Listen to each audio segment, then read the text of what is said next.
Hello all, this is Danielle DeVos, and I want to talk briefly about the MLA Handbook as a commonplace. But first, I want to take you briefly down the rabbit hole I crawled into researching the history of the handbook and share one noteworthy commonplace.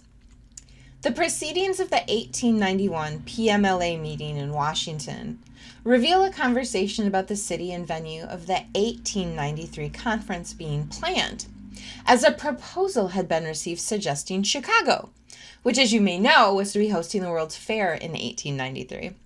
One speaker, a Professor Motzi, remarked, "What good will come of holding a meeting in Chicago during the exposition?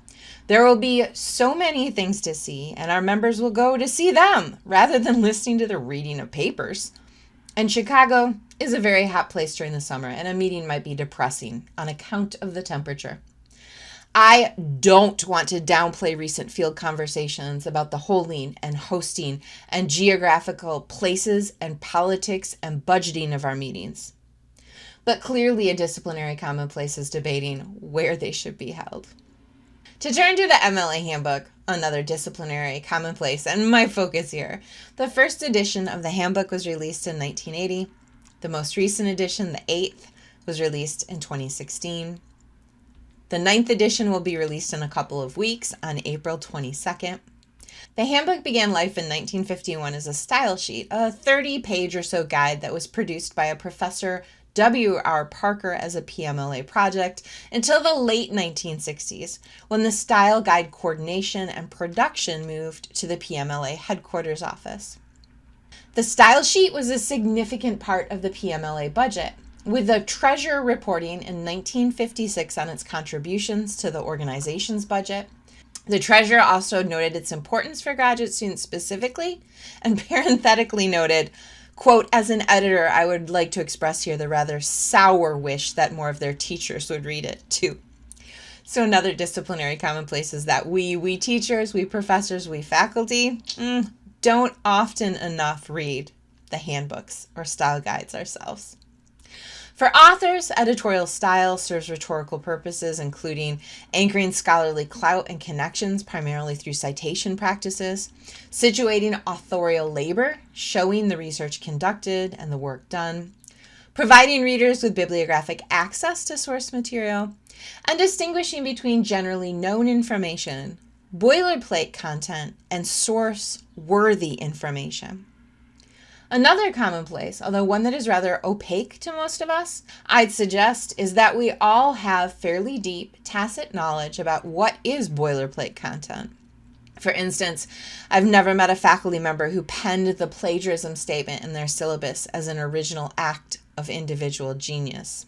Nor have I met a faculty member who formally MLA cited the source of their plagiarism statement in and on their syllabus. Why do we need things like style guides or handbooks?